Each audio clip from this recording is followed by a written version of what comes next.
If I were to ask you, what does the Wii, the DS Lite, the Nintendo DSi, and the 3DS all have in common, what would you say? If you said they were all released under Satoru Iwata's leadership at Nintendo, then you're correct. This is Satoru Iwata, the former president of Nintendo, and it's officially been 10 years since his passing. Now, why does this matter, you might ask? Well, for starters, we wouldn't have many of the franchises we love if it weren't for him. For example, the only reason that these games had the Kanto region was because Iwata was able to compress the code by himself.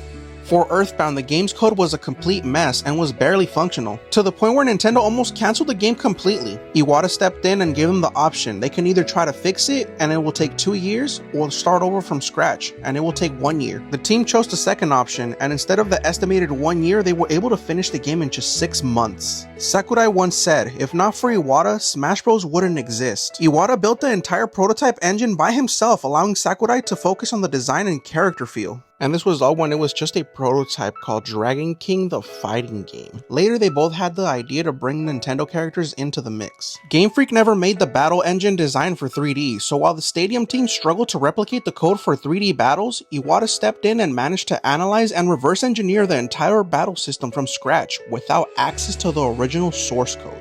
Iwata is the reason we have Nintendo Directs till this day, and during the Wii U era, Nintendo was bleeding money, so Iwata took a 50% cut to his own salary to avoid layoffs. In 2014, Iwata underwent surgery for a bile duct tumor, so he ended up missing E3 that year, but he never lost his warmth. He even updated his Mii to reflect his appearance after the surgery. In 2015, he couldn't attend E3 again, but was still working, talking with the Pokemon Company about a little game called Pokemon Go from his hospital bed. And then just a few months after finalizing early concepts of what became the Nintendo Switch, on July 11th, 2015, the world lost a legend.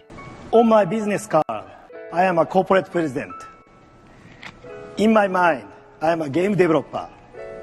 But in my heart, I am a gamer.